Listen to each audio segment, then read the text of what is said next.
Good evening and welcome to the Greater Lake Stevens Chamber of Commerce Candidate Forum for the 2023 November elections.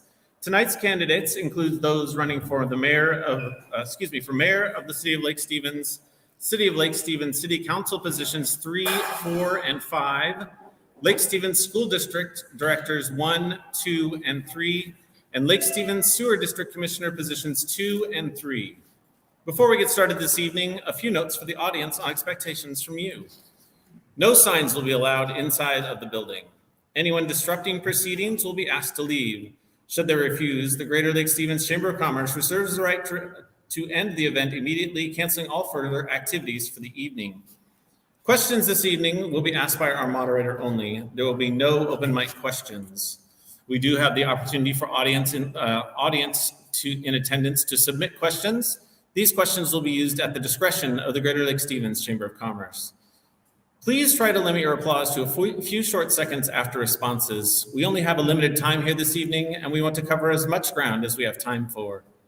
If time permits, we may have the opportunity for you to speak one-on-one with the candidates and pick up some of their campaign literature located on the tables in front of them. We will have further instructions, should time permit for this, at the end of the forum. Our questions this evening have been generated by the Chamber Advocacy Committee. We appreciate their hard work to aggregate and come up with questions for tonight's Community Candidate Forum. We ask that you please be respectful of these candidates vying for public office. Cheer for those you support, sit quietly for those you do not, listen to all sides, and then make a choice. One note about our candidates this evening: several candidates were unable to attend this evening due to a variety of reasons. We have set places for them to show that candidates in attendance are not running unopposed, or that races do have a candidate that is not in attendance. This is to inform the audience of the full slate of options and to remind them to further research on each race may need to be done. Without further ado, I'd like to introduce you to our timer for this evening, Christine Egglestad. And ladies and gentlemen, your moderator, Janice Huxford. Janice, take it away. I appreciate, Matt, so much you setting the tone for the evening, and I'd like to ask that you answer my first question. All right. This is the point where Matt says, why did I ask James Hexford to moderate the event? Because he usually doesn't answer questions. But I just wanted to ask a couple questions for the edification of the audience. Sure. When the forums, and there will be 2, tonight and then next Wednesday at 11:30. Correct. We're blinding. David is. All right. Sorry, David. Okay, his breath medicine. When these were planned back in June, the decision was made by the chamber that the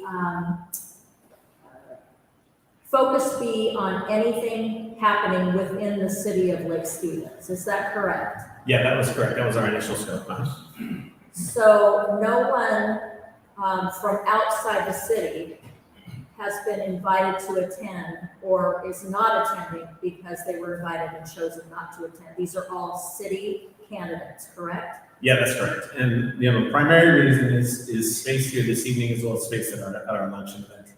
With the city races we have this evening, as you can see, we fill the whole 2 sides of the middle here this evening. So there's really just not much more room for them.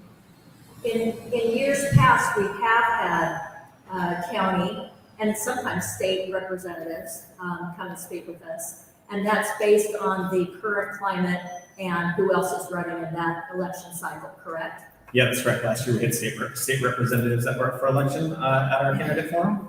We didn't have, but I don't think we had any city races last year though, so that's why we were able to invite those people. You've explained that all very well. I appreciate your time. Thank you for putting this together. Well, thank you for moderating this evening. I appreciate it. Okay, let's get started. Welcome, candidates. I will tell you right now that to put your name on a sign is one of the most courageous things that I have ever done, and certainly feel appreciation for each and every one of you for doing the same. This is, like I say, a way to show your appreciation and your devotion to your community, and it does not go unnoticed, and I appreciate you taking the time tonight to make sure that you are here so that your constituents can hear and meet you. So tonight's goal is for them to do exactly that. We're going to have some conversation on each individual group of people city, sewer, and school, but we're also going to have some universal questions that are posed. And I want to make sure that I give each and every one of you ample time to answer your questions. The first question I'm going to ask you is to introduce yourself. I'll be giving you each a minute to do so. Christine Eaglestaff from Ace Hardware will be coaching you through that first minute. I want you to take this time to introduce yourself, perhaps talk a little bit about the experience that you have that brings us to us tonight, and maybe a little bit about the role that you want to play. One of our questions already from our audience is, what does a sewer commissioner do? Which is a great question. So use this time as you will, a minute each. Kim, we'll begin with you.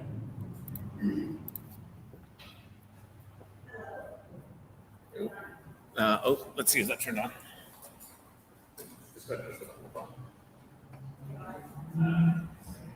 While we're turning that on, Tina, thank you so much for asking that question. And anybody with a question is free to fill that out. I can't say that I'll use them all, but we'll do our best. Thank you. We'll begin with you, and then we'll just go to next to Angie. Thank you. My name is Kim Shipman, and I'm running for City Council, position number 4. I am a 24-year Lake Stevens resident. I grew up in Everett and moved on this side of Twistle about 30 years ago. Settled here in Lake Stevens 24 years ago. I own a business. I own a little red preschool across the street, Kids Way. So I've also been an employer and a business owner here in Lake Stevens for the last 14 years. I'm a proud mom of 2 sons, so my kids also went through the school district. And I'm here because Lake Stevens is my past, my present, and my future. It's my turn to step up and do more for a community that's done so much for myself and my family. Thank you. Good evening. My name is Angie Jorstad, and I am running for re-election for the Lake Stevens City Council, position number 5. I first want to thank everyone for taking time out of their busy evenings and their busy lives for being here tonight. I think it's important that we have a community who cares about who's running for election, and I hope that my answers tonight help answer your questions. I'll stick around for a little while afterwards. If you have other questions, I'm happy to answer those. Thanks to the chamber for making this happen tonight. I've learned a lot in the last 4 years. It's been an incredible privilege to be able to represent you and represent your voices.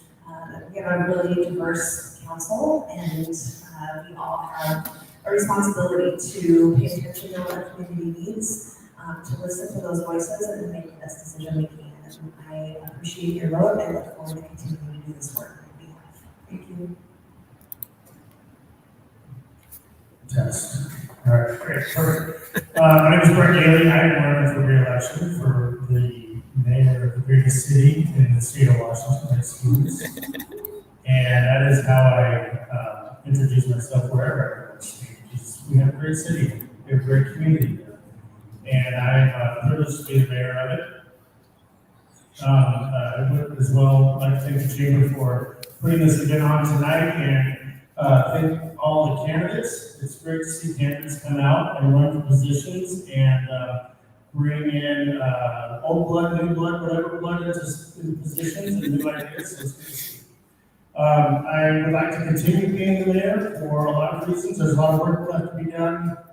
There's some great programs that we're working on, capital projects we're working on, and I've got 2 brand new little dudes in my last batch of children, and I want to make sure that we have a great community for them. So let's keep going. Hello, my name is Chris Allen. I'm running for Lake Stevens Sewer Commissioner, and I've lived in Lake Stevens for 30 years. It's a great place to live, as you probably know, and I'm here to help everybody here as your advocate. And raised my family here, and I think the experience I bring is I've been involved with some major companies as operations manager, so I know a little bit about operations and mergers and things of that sort. I've done a lot of help in the community with nonprofits as well, and also real estate broker. And a couple of things I'd like to focus on are aging infrastructure and the EPA and all the regulations, and then we have the assumptions to talk about, which I think I can help with that, smooth through that. And with that, I want to be your advocate and help the people out there work with the sewer district. So with that, thank you very much. I'm Anne Wright, and I'm running for position number 2 as the sewer commissioner. Hope you don't mind me stand and just get my husband's attention in the back. I was appointed a year and a half ago as commissioner, and how I got involved with the city is that I'm just a regular citizen in a huge, high-density development came in our backyard. And of course, we were outraged and we tried to fight it. And I learned a lot about development and becoming more involved in the community. The sewer district has been a great fit for me because I love this beautiful environment, and the sewer district is a large part of that in keeping the water clean. We have miles of sewer pipeline that go around the lake, and it's critical to keeping our lake beautiful. Good evening, my name is Kevin Kochi. I've lived in Lake Stevens 50 years, 6 generations of Lake Stevens family, all 6 generations of local, many new people who are community over these years. Married 31 years with lovely wife Christy. I've been a corporate refugee for 32 years, 7 different firms. The last decade or so, I've worked for Cisco Systems, that's CISO, not the cool stuff. And Cisco, my role is I'm a director of U.S. commercial delivery for professional services. We serve about 8,000 customers in that segment. They entrust us with about $1.5 billion of revenue. My role at the sewer district is really to focus on our 3 priorities, and that's protecting the environment, protecting our ratepayers, and making sure our employees are well engaged and well taken care of, because they're the ones that deliver on these first 2. Thank you. I'm still gonna sit, because I like the light, and we're about to see the end. So, my name is David Eisner. I am on the Lake Stevens School Board. I've been on the board for almost 16 years now. I've had 2 kids that have gone through the Lake Stevens system, and to ensure that our schools are full, I have 2 more who are currently going through the system. They're at Kavanaugh right now. So I first got involved on the Lake Stevens School Board because I believe education is the great equalizer.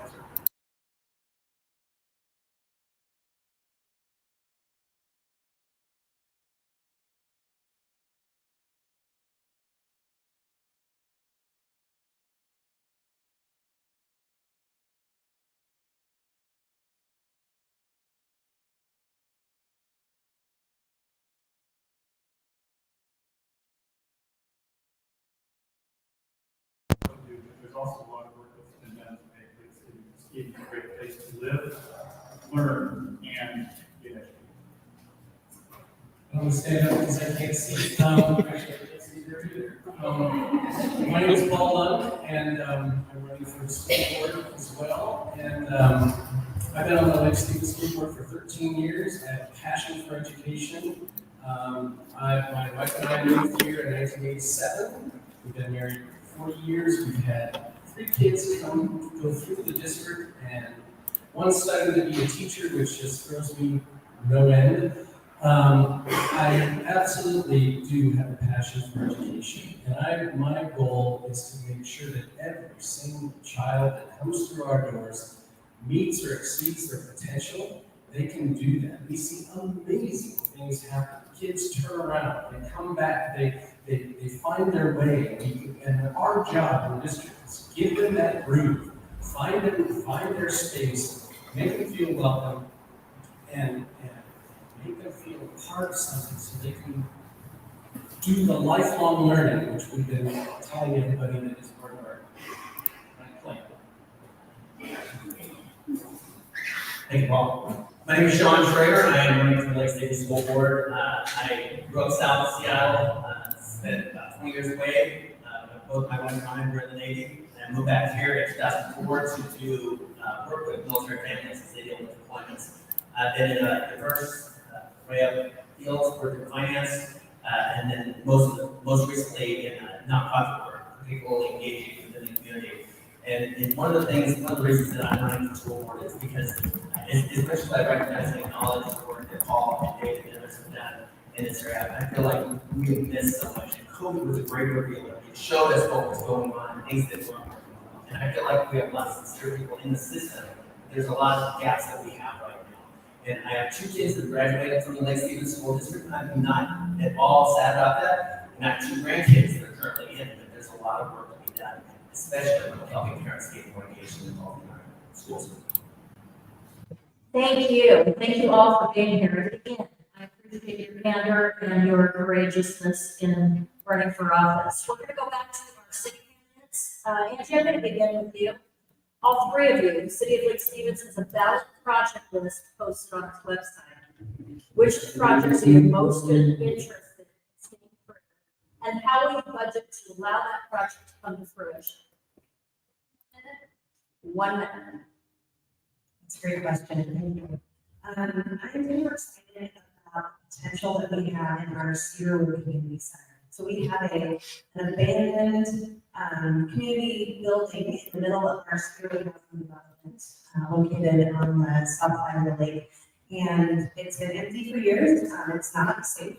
And we are aggressively pursuing funding to rehabilitate that building, to revitalize that area, to provide a space where youth and their families can come, engage in relationships, engage in social activities. We have some great programs in these Stevens, and they're all kind of together over here. So to be able to spread that out, to be able to provide access to folks on the other side of the lake, it's really exciting to me. So we're doing the beginning foundational work to get those dollars, and I'm excited to see what that project is. Thank you. And let's hear from Kim. Kim's the question. I'm most excited about sidewalks. I think that we have a great need for sidewalks. I especially would like to see the focus of our sidewalks around the schools. More and more of our kids are having to walk to school as we're having challenges hiring bus drivers. So giving them a safe pathway to get to school, I think, is paramount. In addition, we've got some beautiful parks. I was visiting the parks on the weekend and found the majority of people in our parks actually from outside of Lake Stevens. And they come to Lake Stevens for our beautiful parks and our beautiful festivals here. So having sidewalks that lead to our parks and our festivals and our various venues are crucial and critical because we have very limited parking. So we need to encourage a safe way for our citizens to join in all the functions we have in our city. Thank you. Thank you. Brett? Well, they took my 2, but I read that it's so crucial right now in the city is sidewalks, getting our kids safe to school. I would like to thank the voters of Lake Stevens for passing our transportation district. What that will do is give us roughly $1.5 million a year to be able to put towards sidewalks. If you look on our website, the transportation district project list, we'll just start working right down the list, knocking them out as much as we can. The key to that money, though, is matching it with other money, like money from San Low or from San Low, giving us more money to match up with those dollars to be able to go farther with our sidewalks, right? So that's key. Sidewalks are key. There's other great projects that are out there besides Cedarwood, finish up with the museum, and then move on to the museum. Those are some great projects. Brett, if we could stay standing, let me get something back to you. So you can approve the 0.02 sales tax increase for transportation, the transportation project that are going to be imposed on constituents in this room and throughout the city. Yeah, the tax situation is sort of so taxed, right? There's a lot of taxes out there. I do not, other than the adjustment that we can do, 1% on our annual budget, I don't see me proposing any additional taxes. My concern is over the next 2 years, you're going to see a fire levy and a school district capital projects levy, and those are just going to push us up further on the taxes. So for me, I don't see that. Thank you. Yeah. And yes or no, Angie, would you support an additional tax that you have to come down to it so that your projects could get done? Yes or no? Yes. And Kim? Would be put to a vote, I guess then, can you clarify the question, or just yes or no? Most likely it would be put to a vote. It was before. Yes. Let's move on to sewer. We'll move on where we left off and talk about a little bit about the sewer district. There was a 15% increase. I know that it was a long time coming. And helping infrastructure be repaired and increased. But there's also been talk about a lid tax in certain areas around the city. For example, the Hartford Industrial District. Lid tax meaning that tax lies on the people that live and work in that area. Would you be supportive of a lid tax when it comes to the sewer district? Yes or no, and why? I'll give you each a minute to respond. Kevin will be. So the first thing, in terms of the rate increase and so forth. Dug through my files, I had a letter from 1983 from the Board of Commissioners of the City of Citizens of Stevens. At that time in '83, the rate was $86. If you do the math on the CPI rate of inflation, you should be at $107. Just follow the rate of inflation. So your district over the past 40+ years is actually so efficient that we've grown at less than the rate of inflation at that time. We'll talk about some of the details. Specific to your lid question, if the constituents within a certain area want to be able to build infrastructure and be willing to pay for it, without the commissioner or anybody else to stand in the way, they would tax, they would fund to be able to do a development. I'll extend it further. The district's philosophy is development pays for development. So, and we can get more into that, but that's an important tenet for the district. Thank you. Thank you. Andrea? So as far as the rate increase, it was so hard to swallow that because I don't know about you, but it just cost me $110 to fill my gas tank today, and it is a huge pinch.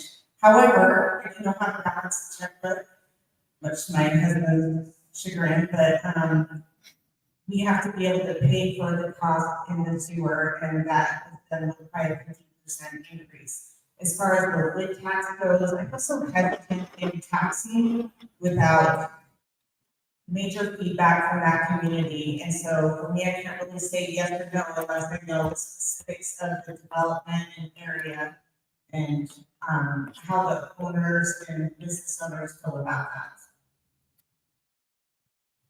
So I believe that the developer pays his fair share on the way through that. If we have to impose a tax on some kind of connection, then that's probably because we are a growing city, and as far as that goes, we have to do it safe manner, so we can't just stop. So that's one thing. The other thing is that we want to be fair to all concerns. We want to be sure that everybody pays a fair way when it comes to sewer stuff. And I think the increase in the sewer bill here, that's 50% not too long ago, I think that's pretty amazing. I think good job that we've done in keeping the sewer. Thank you, Chris. School board, we don't want you to be left out, and now that you can see, we want you to be answered questions. So are you ready? We have a couple different questions that have been posed by our community. One is a comment that the community members perceive the district as being extremely concerned with the winning sports team, such as football or wrestling. Some feel that certain sports programs seem to take top billing at the sake of education. How would you respond to this sentiment? Sean, I'll begin with you. 1 minute. So the guy outside this is replying to this. I would say that more than just sports, we have a lot of things that we're doing that are not really delivering on the education process. It certainly seems like our schools are more of a self-help forum or an advocacy for things that are not focused on education. Right now, 90% of our students graduate. That's not that bad, but less than half are meeting the standards in math. That's not okay. And we've got to prioritize a lot of things. Football might be one. There's a lot of things that we need to prioritize and start asking ourselves, why is it that we are having a hard time helping our students be competitive in something like math? English and science. And I believe personally, it's because there's a lot of cooks in the kitchen. Spend time in the Navy, there's a phrase that everybody in this room knows about, it's all hands on deck. And I feel like when it comes to education, we've got to focus on academics. Get that done. Once we get 70 or 80% of our students that are meeting those standards, then let's have those discussions. But I do think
I unapologetically love having winning sports teams. It's great for our community, it's great for the kids, and what it does is it teaches them how to work hard. It teaches them what it's like to win and what it's like to lose and how you pick yourself up when you lose and try again. Go look at our volleyball team. The girls are exceptional, and go into our nice new gym and you can see all of the banners there where there have been state championships, there have been Wesco championships. That creates a culture of work hard, play hard. Now, is it taking away? And it doesn't take away from the efforts that we put into the classroom, into the culture, and into the educators. It is not a either or, it is a both. So when you have exceptional students, when you have exceptional teachers, and when you have exceptional teams, they all feed on one another. And I intend for us to be powerhouses in sports and in academics, which we are, as long as I'm there and long thereafter.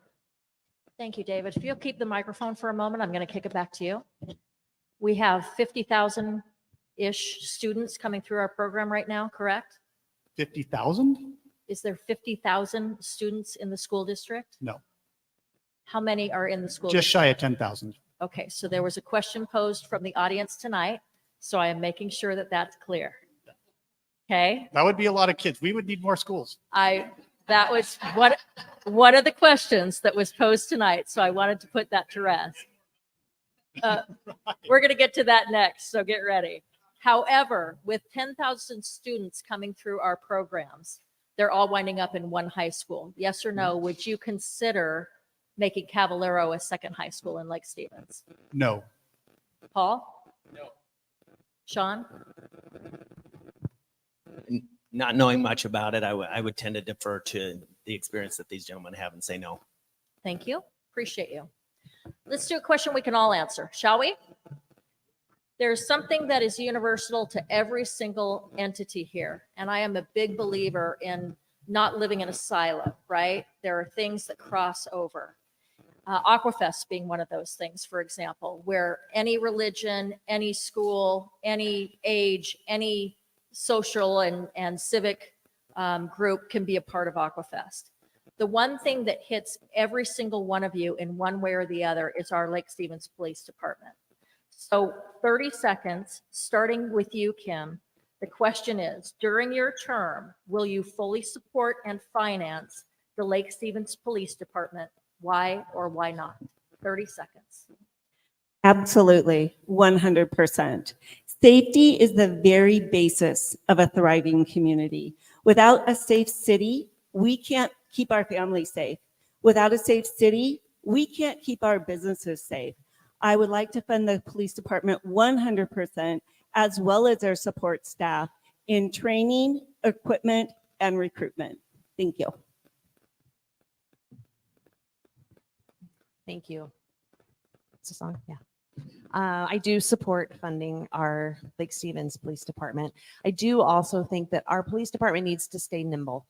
We have a changing community. The community that we are today isn't what it was 10 years ago and isn't the same community it will be 10 years from now.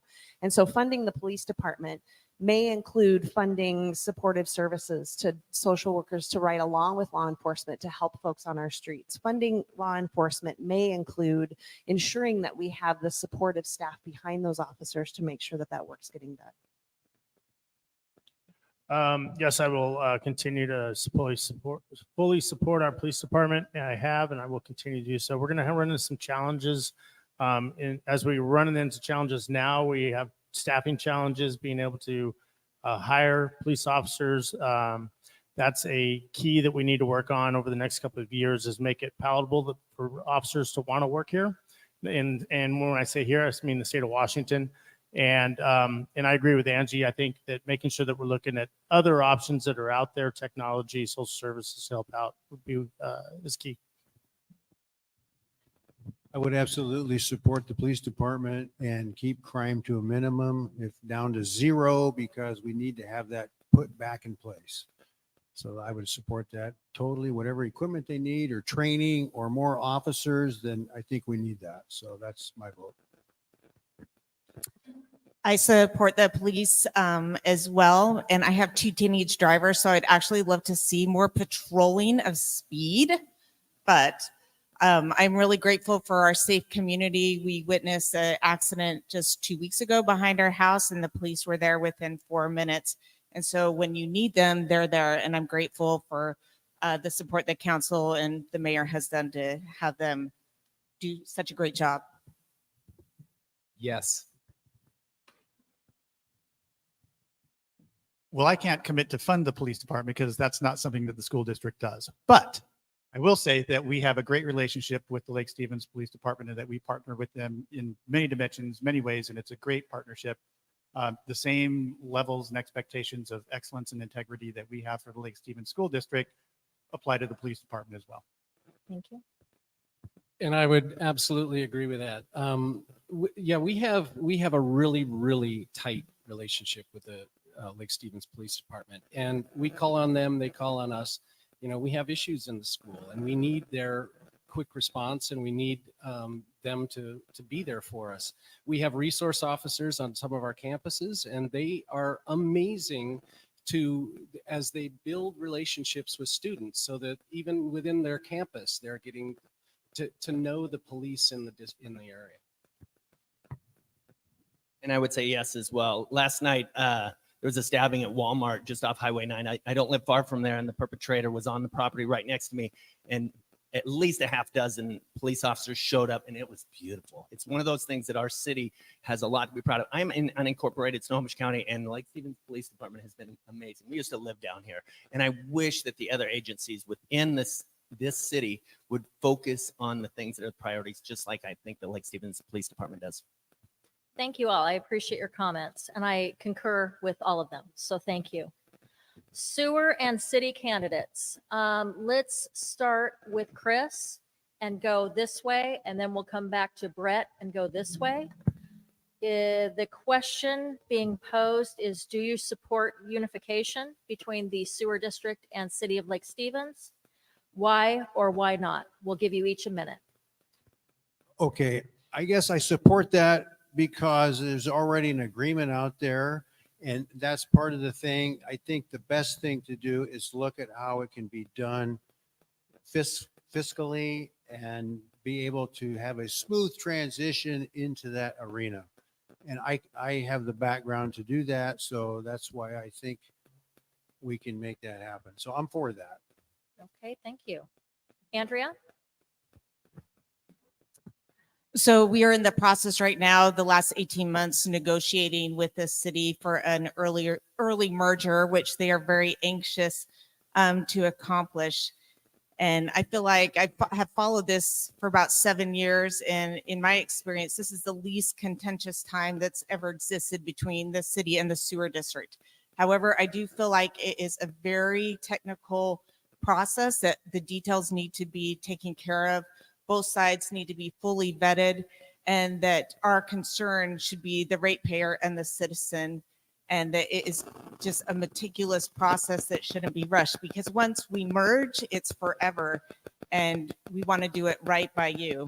My biggest concern for the city is that they have multiple things that they worry about, right? Safety, streets, sidewalks, parks, and the sewer district has one, which is clean wastewater. So I just am concerned about the city's ability to make that right. It's hard not to support it because it's a contractual agreement that we're going to merge in 2033. It's a little 9 years out. So that's a foregone conclusion. It's going to happen. It's a question of when and do we do it early? And we get back to the priorities that I mentioned in my opening, protecting the ratepayer and making sure employees are engaged to achieve the first two. So those are the main aspects in terms of into a merger. What does that look like? The city is, the city has some different priorities, and it's not wrong or right. Different priorities in terms of building out a tax base. Sewer district is focused in terms of the ratepayer. So we talk about development, paying for development to the extent that that's possible. It's impossible to have the developer pay for all the development, mainly because the ratepayer is paid for a plant that's $120 million down there off 204. So the ratepayer is always going to be bringing part of that to the table. So we just need to work through those things and make sure the priorities of the districts, those three strategic elements are in place. Thank you. Yeah, so I've since day one, well, not day one coming in, but over the last several years, we've been working hard on an early merger. We've stepped back in the last 18 months, like Andrea talked about, and we've put the staffs together. And I think we've made some great inroads with staffs working things out instead of electeds. And I think we're really close to figuring out if we can do this earlier or if we've got to wait till later. I think it's very important that we do so. There's efficiencies created when two organizations merge together. The great thing about it is the sewer district has very talented staff and great passion for what they do. And the even better thing is they will completely supplement us and help us out with the culture that we have within our own city and our own goals. So I look forward to it, and I think that we can do it soon. I'm going to echo several things that have already been said. I feel really encouraged by the work that's been done, and I agree. Having the electeds step back and the really incredibly talented staff sit down and start having the conversations that need to be had, I think has really moved us in a great direction. I'm excited to see the progress that is made with those conversations.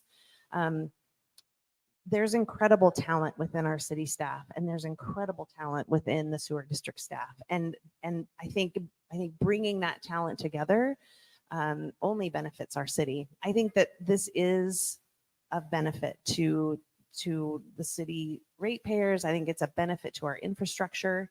And I think that the conversations are happening that will help determine what that timing looks like. It's going to happen when it's going to happen. And I think it needs to be thoughtful and planned. And I think those plans are happening. And I'm really pleased at where the progress is. Well, I'm new to city, so I'm here as a citizen. So I've not been in the negotiations or exposed much to them. I did hear there was a lawsuit and that they were struggling for a time between the sewer district and our city. So I made a point when I decided to run for council to meet with both representatives at the sewer district and some of our city council members to hear both sides of this. It is going to happen, and that's a good thing. I'm glad we're done with the lawsuits, and my goal would be that we continue to move forward amicably and without lawsuits, not spending money on attorneys, that type of thing. It is going to happen. That's not in question. And I did hear both sides, and both sides definitely have valid points. Thank you. Kim, if you'll keep that just for a moment, we're going to shift gears a little bit and bring up a topic that is going to accomplish several of the questions from the audience. I do want to recognize Representative Sam Lowe in the audience, and by doing so, let him know that I'm going to bring up a House bill that is terrible. He had nothing to do with it, but there is a House Bill 1293, and then there was House Bill 1110, and there's Senate Bill that is 5290, all of which are requiring building in our cities to be at a certain level that they think is going to make it more affordable and is going to do the exact opposite. So the question that I'm posing to you, Kim, first, and then to the other two that represent our city right now, is what do you consider affordable housing? What role is or can the city play in attaining affordable housing without increasing taxes to current residents? So affordable housing in Lake Stevens isn't exclusive to Lake Stevens. It's pretty much all of Western Washington. And what can we do to make housing more affordable? I would like to see another workshop that we had 4 years ago to explain not just to current council members, but the rest of the citizens. I attended it as a citizen 4 years ago. What exactly is the Growth Management Act? What are our UGA boundaries? And how do we build within? We are running out of land. We have very little buildable land, which means we go up. And how's that going to look? And especially how's that going to look when we pair it with transportation? Already we're at gridlock getting out of Lake Stevens during the commute hours. So as we are required to continue to grow, keep housing affordable, and work within our UGA boundaries, how are we going to do that as a community? It's not going to be one simple answer for sure. Thank you. Angie? Thank you. I could speak for half an hour on this topic. For those of you who don't know, my You have day- a full minute. a whole minute. Okay, here we go. My day job, I work in human services for Snohomish County, and we work, well, not directly with affordable housing. We work primarily with folks who are struggling to meet their basic needs. Affordable housing has an official definition. If you look at the HUD website, it is defined as housing that exists where people do not pay more than 30% of their income towards their housing costs. And so affordable housing isn't a set amount. It really depends on the person and the income levels within your community and your city. These House bills and Senate bills are not perfect. No decision that we make is ever going to be perfect. We have a crisis in our community, in our state, where we do not have enough housing for the number of people that are moving here. And I do believe that this is a step in the right direction, but there's definitely more work to be done. The Brett? affordable housing issue is multifaceted.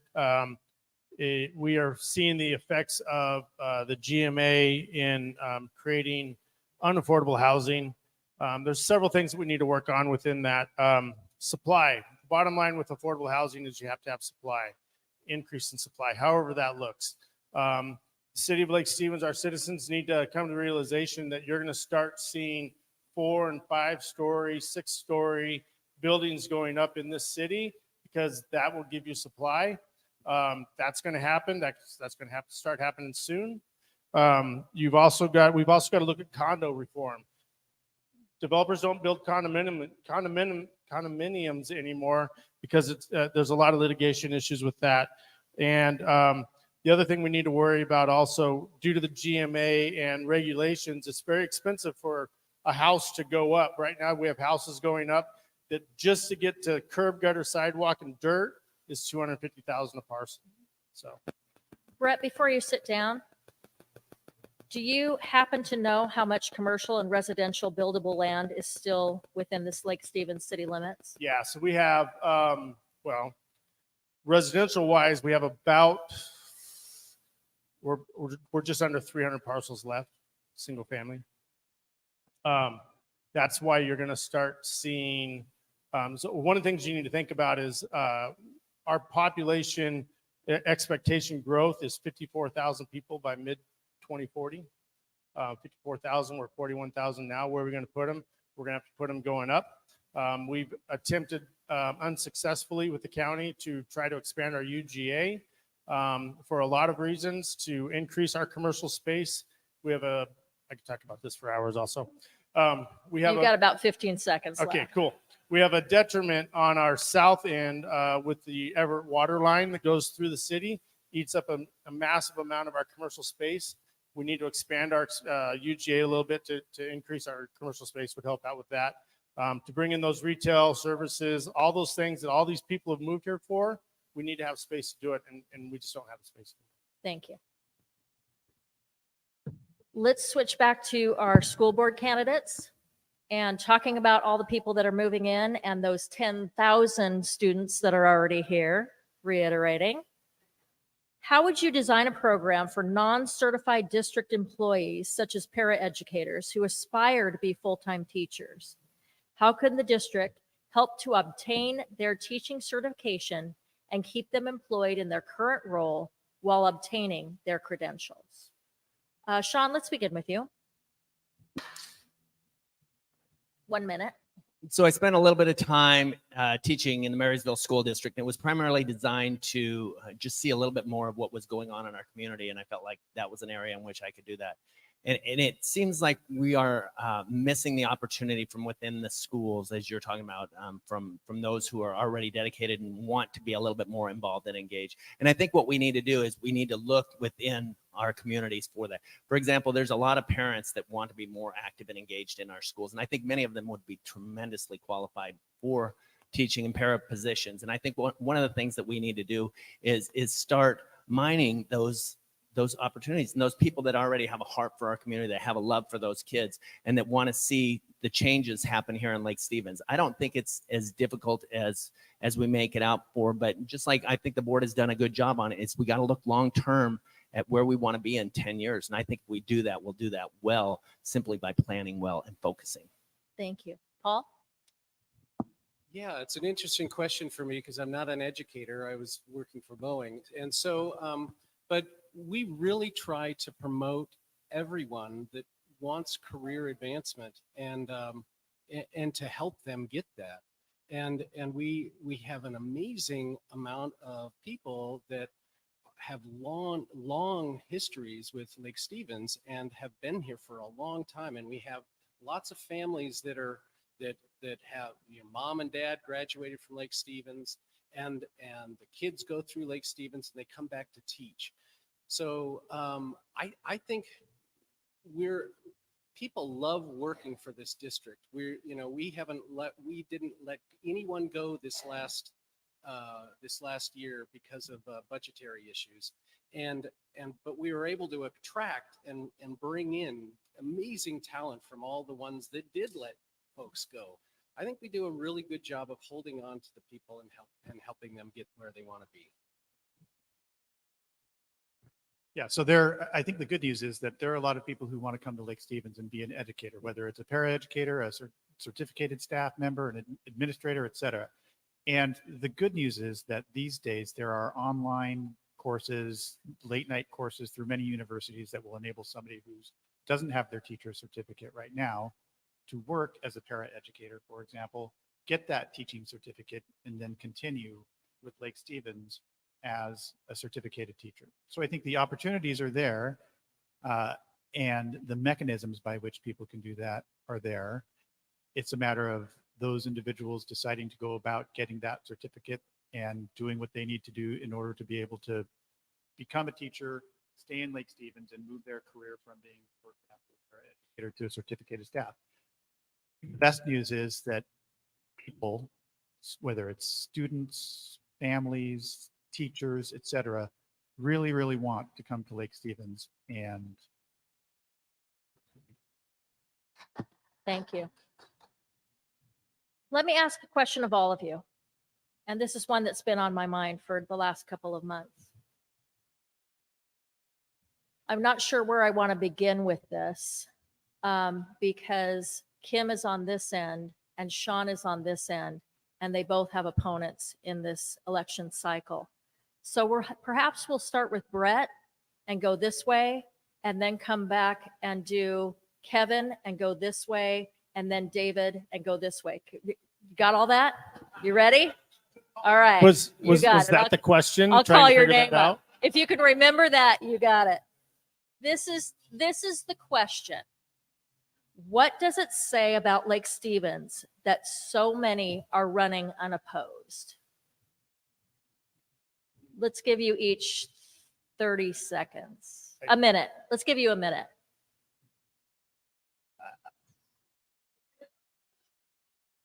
I think there's a lot of factors in that. Unfortunately, I think There are many that become dissuaded in politics these days just because of the toxic nature of it. Like I dreaded running again, right? Because there's just, even at the local level, we have people that are just completely toxic about issues. Instead of sitting down with their neighbors and their community members and working things out, they'd rather get behind their keyboard and be a warrior. Like, that's really frustrating. So I think that's a big reason, the toxicity of politics. I think also people are busy. People have a lot going on. They got families, kids, 2 jobs, trying to get across the trestle in time. Like, there's just so many hours of the day, and I think that there's true time commitments that maybe people realize as well. So great question. I think it's multifaceted, though. Angie? I'm gonna try standing, see how that feels. I do think it's multifaceted. I think there are a lot of factors. I think that politics feels sort of remote for a lot of people. I think a lot of folks don't really even know that this is happening. They don't really even know that there's a city council or that there are meetings every Tuesday night. And so I think we're in a society right now too, where we're all so singularly focused on like, I got to get this done, and here's my family stuff, and I've got this job, and we're not as community minded, I think, as we used to be. And I think that especially local city government is very community focused. I do, for me, I grew up, my mom was a city council person. And so that's how I knew what city council looked like. And then I had a friend who was like willing to teach me the ropes and kind of dive into this. But not everybody has that. And so I think if there's a way to better educate our kids to understand civics and how to get involved, I think that we'd see a better turnout. Thank you. Kim? Okay, I guess I'll stand too. And so I'm coming at this from a citizen standpoint. So I do have an opponent who unfortunately was unable to make it tonight. But I have to say, I think also partial of what plays into this is I've seen more things happen in our city the last 5 years than in the 20 years prior to that I've lived here. So I think a lot of people are happy with the direction our city's going. And in doing so, they don't feel the drive and the need to run for council because they like this beautiful building and park we're standing in is a good example of that. And I will say, as a citizen who decided to step forward and serve my community in this capacity, it is kind of a big thing to take on. What are the legalities?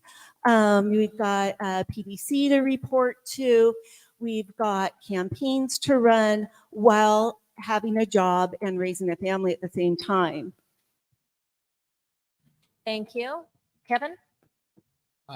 The positions pay nothing other than the mayor, but the mayor's position has a whole lot more going on to it. So peace there.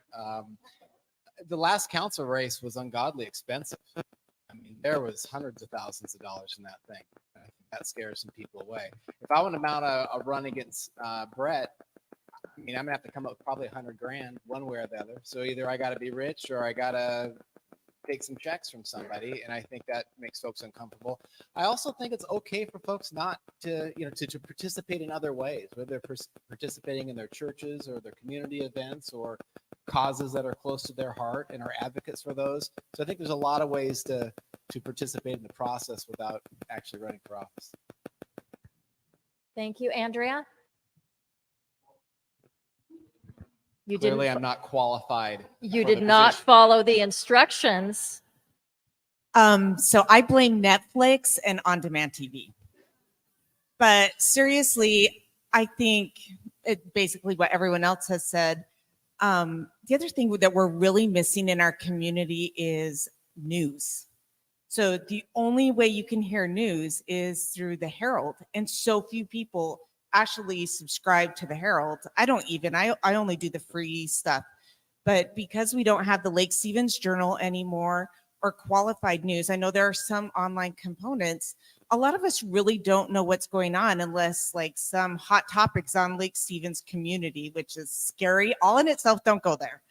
But I feel like news is a missing piece and very important in our community that could make people want to be more engaged. Chris? I'm sorry. I'm not sure why people don't stand up and run, but I do know that it can be daunting to raise money, as Kevin said, and get out there and campaign. And there's always 10% of the people that are picking at you all the time. And you got to have thick skin and things of this sort. And then you either win or you don't. And if you go on to win, you're still in the public eye. A lot of people don't like to be in the public eye, but you just got to kind of go for it. And in your mind, you're thinking it's for the people. It's for the betterment of the people of the community, for someone to run like myself to help other people get what they want. So that's kind of what I think. If anybody wants to, run for office, they should think about that, because I'm sure everybody has a skill set that'll help out the community. Thank you. And now we'll go to David. So I'll just be blunt and say, I think for the school district, I think part of it is we're doing a great job. Our school district is in great shape. When you take a look at the matrix of other school districts in Snohomish County and you compare what our scores are compared to others in a 10 by 10 matrix, there are maybe 3 or 4 boxes where we aren't absolutely number one. We also compare really well across the state. But there's still a lot of work to do. It's just like if you're driving a car, you can't take your foot off the gas or you're going to coast and eventually stop. So it requires continued vigilance, continued expectations of exceptional work by students and staff and community. So I think that's part of it. The other part is we're in a connected society. You can get onto your computer and your quote unquote community can be 150 miles away. It really takes some specific thinking to realize and accept that, wait a minute, my kids go to this local school and that has to be great in order for them to have a great future. So it takes some specific effort, which is why all of us are. One of the things that I think that Lake Stevens School District has that an awful lot of, we go to conferences around the state, we go to conferences around the country.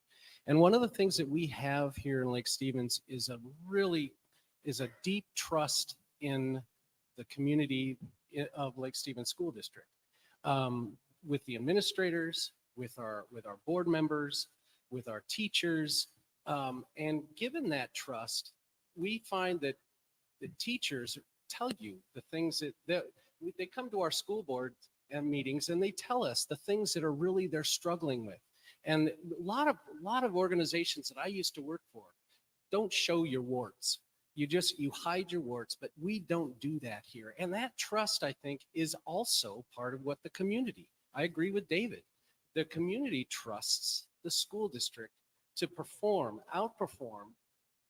and continue to set the bar higher and higher and higher. I personally don't think we have 3 school board positions going unopposed with the exception of the person talking to you now. Okay, there's a problem. It's a national problem. It's not a Lake Stevens problem. I do believe that we do a better job than the average school in Snohomish County. But if we're going to compare ourselves to Granite Falls and Marysville and Monroe, I don't think that that's very wise. Now, I know that sounds a little bit negative, but there's 2 words: usurp and abdicate.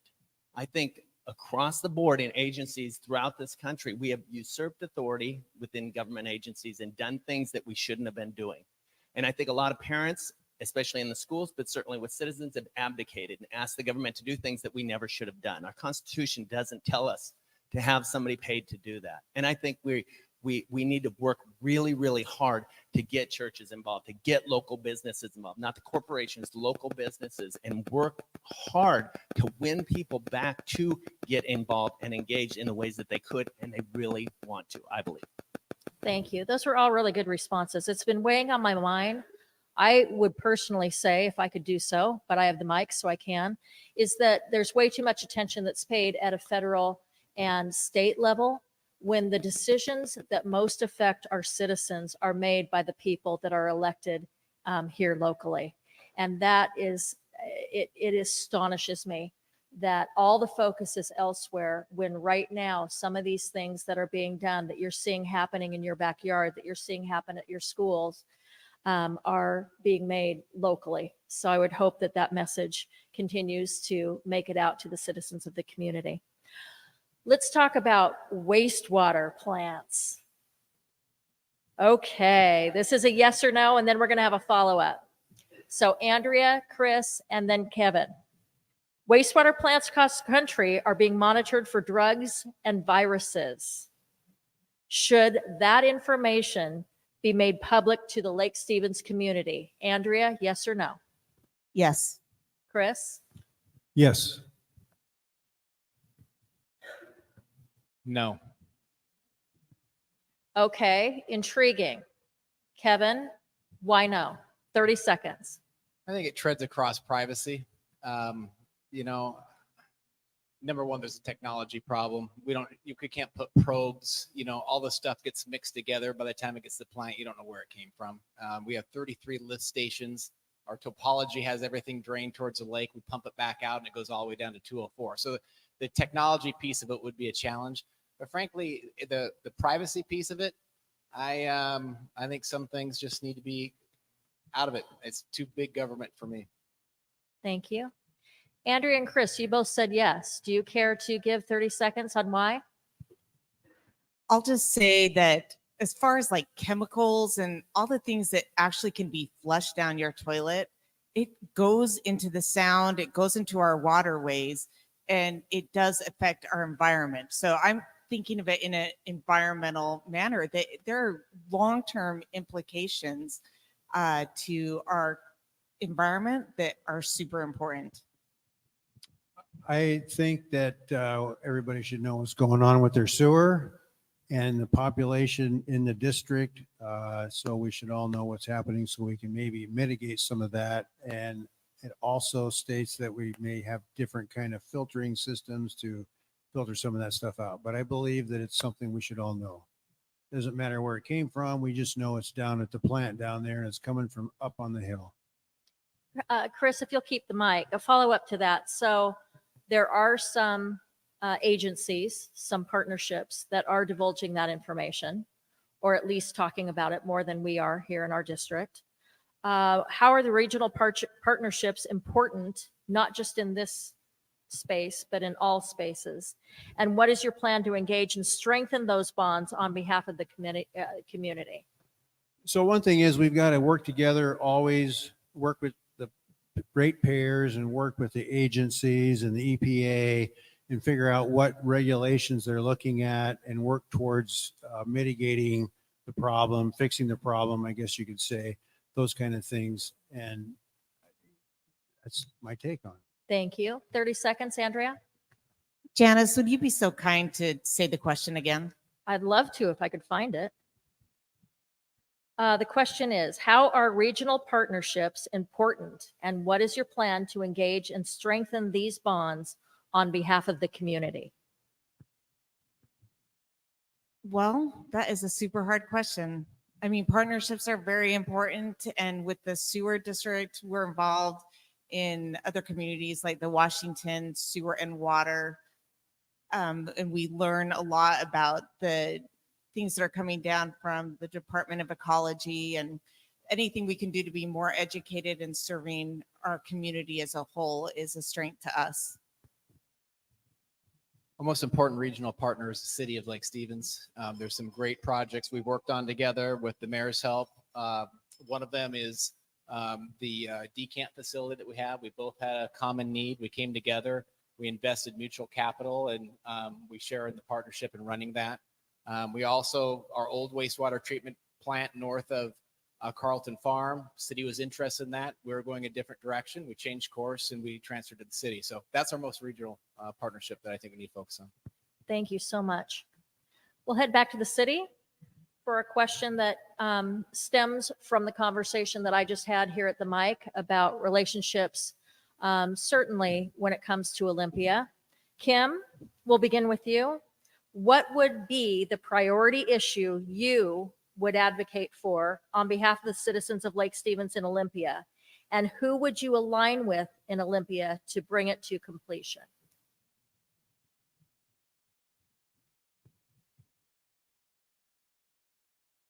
I think the number one concern. 1 minute. Sorry. The number one concern that comes to mind when I think of something statewide is housing. Because that is something that affects all of our state. And the roadmap to solving that problem is not an easy one. We have housing shortages throughout Western Washington. So I don't know who I would align. I am a citizen, not a incumbent. So I don't have those relationships at this point in time. But I think affordable housing is probably one of our biggest challenges right now, especially for a first-time home buyer. Getting into that first home feels almost impossible to our young adults. So navigating a way maybe on the state level to help finance special first-time home buyer loans might be a way to do that.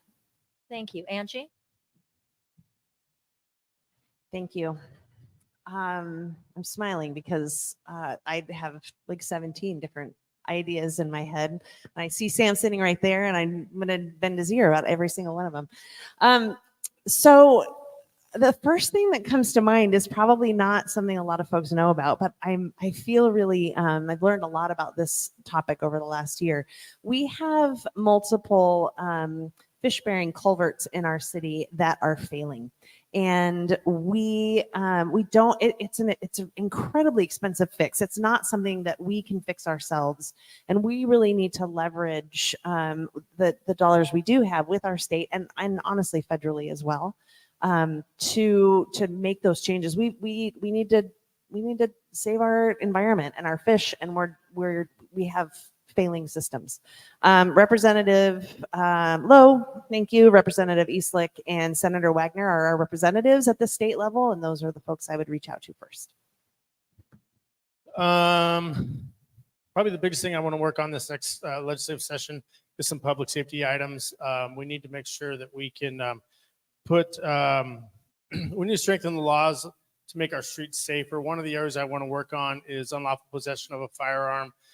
When there's a murder tonight in Everett or Seattle or wherever it might be, it's going to be probably, I'll bet you, a Ruth Chris dinner, a felon with a gun.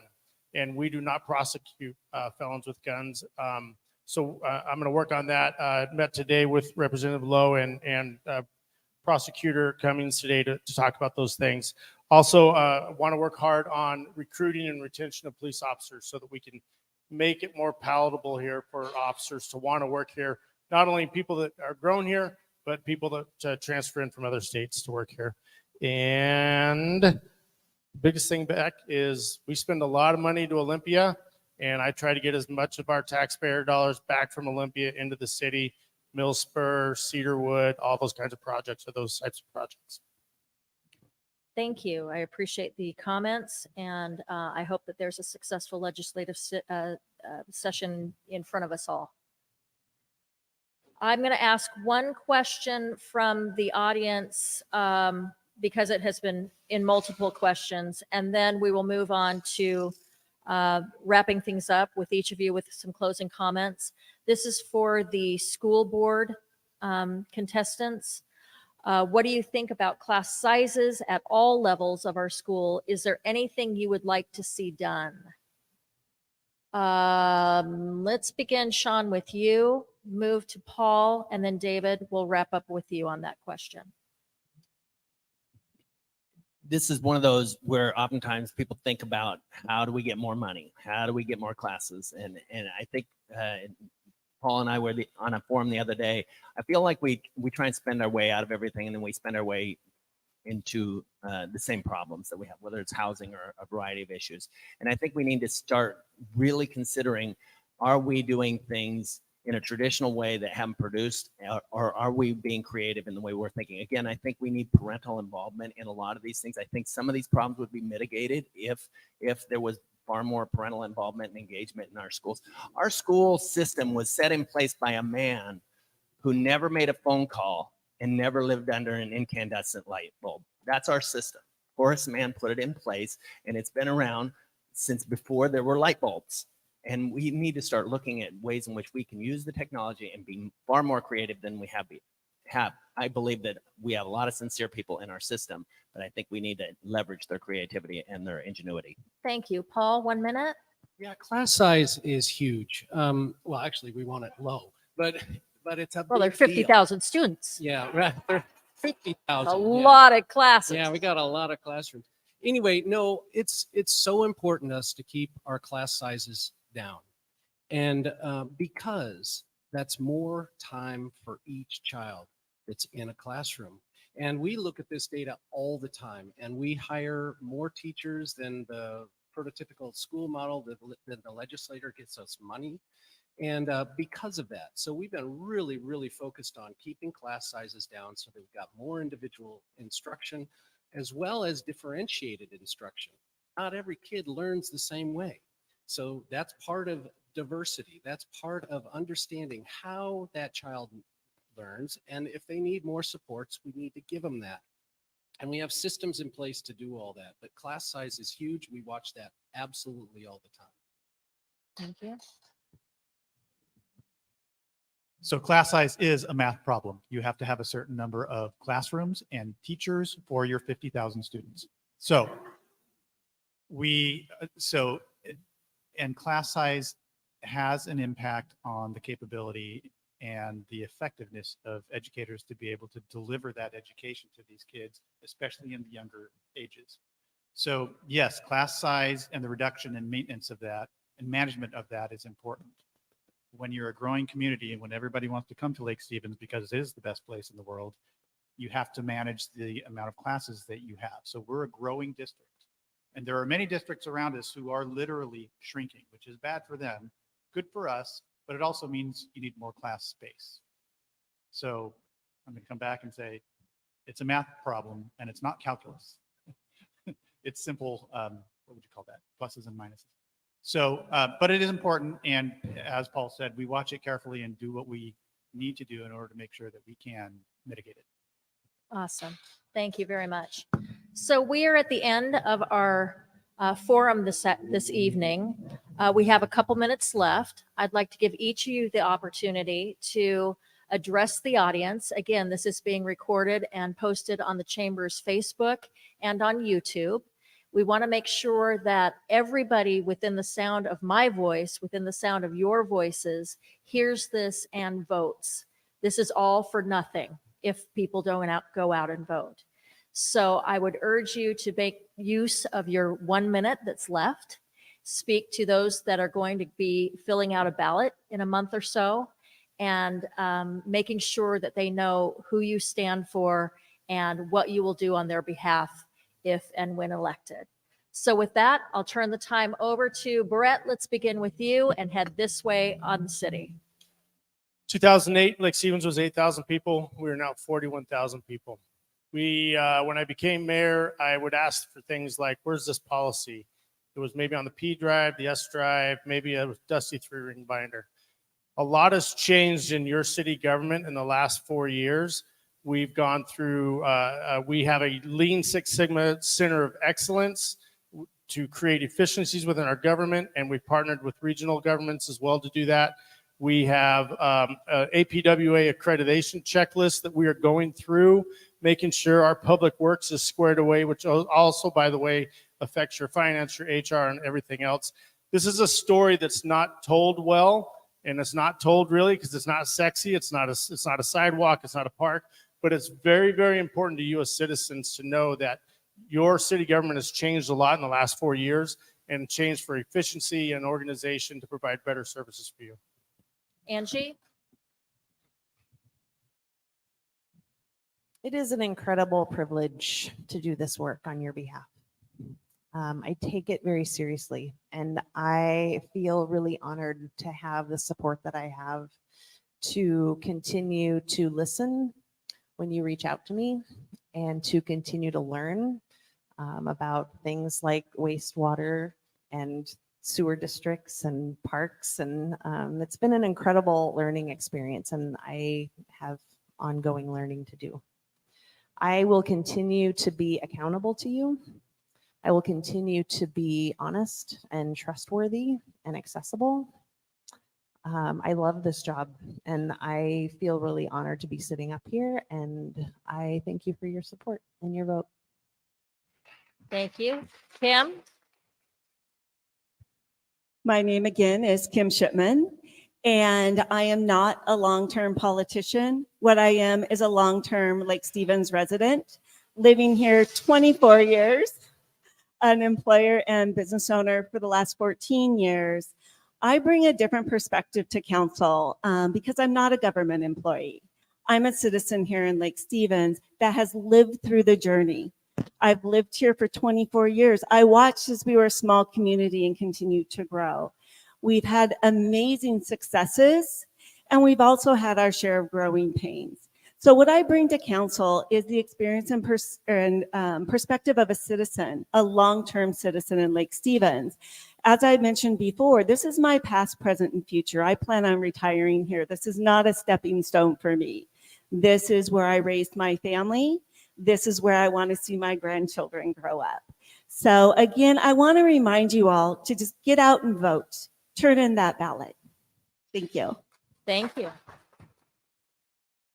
Sean, we're going to turn the time over to you for a minute for your final comments. Yeah, I think I've alluded to it a few times, but I think it's critical. I look at your banner up here and it talks about engage, inspire, and empower. And I think that we are good at making banners, but we're not so good at getting people to follow the action of those banners. And I think we have a lot of citizens, again, that would want to be involved. When I was doing work with military families, I would regularly hear people say, I want to help, but I don't know how.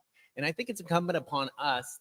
We all know that politics is local. It's incumbent upon us to win people back to being engaged. They're not engaged for a reason. I know the folks in this audience, it's a different story for many of you, but this is rare. With 40,000 citizens here, we don't have as many people engaged. And we can look at the voter rolls and see that. And there's a reason that they don't. And it's incumbent upon us to start working very hard when we have these positions of leadership, is to engage and empower and inspire people to take a role, to use their gifts, to use their talents, to use their resources, particularly as citizens, to be involved. Thank you. Paul? Sure. Thanks for inviting me to this. This is really fun. It was very different than what I was expecting, and I'm delighted to be here. So I've been on the school board for 13 years. I was appointed at first, and I found that I really, really loved it because it was all about kids and teaching kids and their successes. And we get to see, it is the best job ever. We get to see phenomenal children making amazing things happen in their lives. I'm also an engineer, so I like a plan.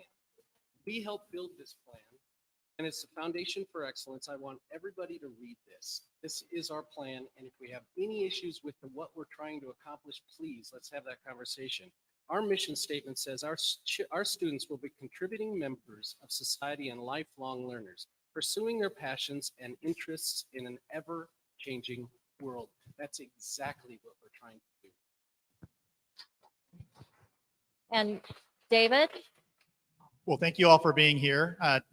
It says something about our community, about the fact that we have an essentially full house on a sunny, what was a very sunny evening here in Lake Stevens. So I appreciate the support of the community, and I appreciate the fact that the effort that we put into making our community great, whether it's our schools or our city or our sewer district, is recognized and helps lift everybody else up.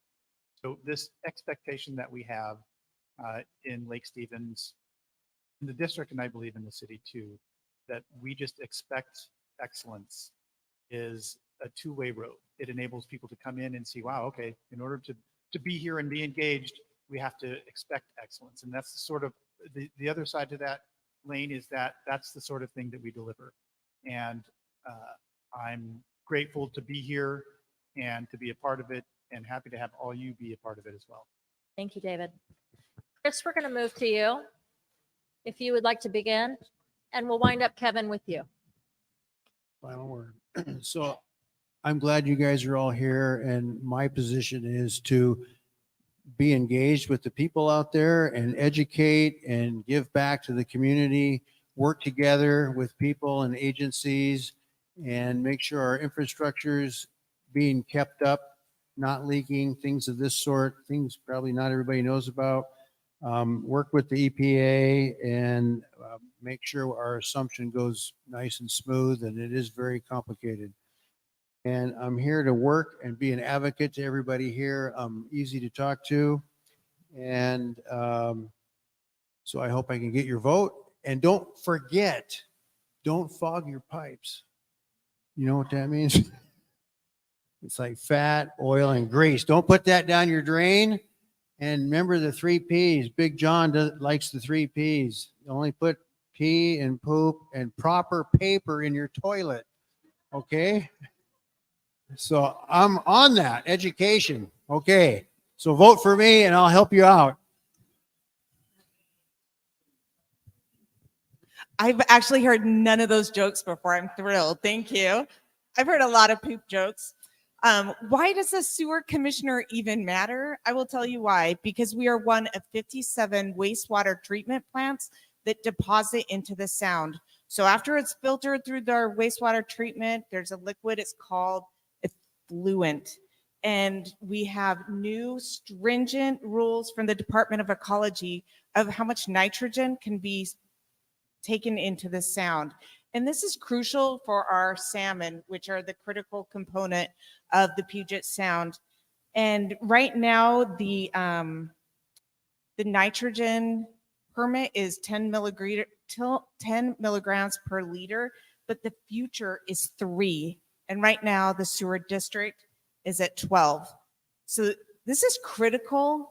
You know, you just think about flushing, but actually where this water and the extra is going, it affects all of us. By every objective measure, your sewer district is highly efficient, it's well managed, and it's financially sound. I've been a commissioner for 6 years. I've worked for 2 different mayors. I've worked with 6 different commissioners over those times and a dozen different council members. Mentioned earlier, in the last 18 months, the tenor of the city has improved greatly. There's no mistake that my Commissioner Wright has been here 18 months. She's had a huge impact in terms of that tenor. It's a privilege to serve her and serve with her on the commission, and I look forward to another 6 years. Appreciate it. Thank you. Thank you all for your comments. I would add a couple things before we close. One, the candidates are going to make themselves available to any and all of you afterwards, so please go up and meet them personally. 2, I would urge everybody in this room and everybody that they come in contact with to check facts before we post things on social media. And if you can at all be this way, be kind. I think that we would have more candidates be willing to invest their time and energies if perhaps there was a little bit more civility in this process. Those are my 2 cents worth. I would like to, yes, you can clap for me. Thank you. Thank you very much. No, I'm just kidding. I would like to thank Christine Eaglestad for taking time out of her day to be here this evening. Everybody shop at Ace, and I would like to thank Matt Tabor and the Chamber of Commerce for putting this event together and urge you to attend also next Wednesday at 11:30 when the Chamber hosts the business-oriented segment of this forum. Thank you so much for your time.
you.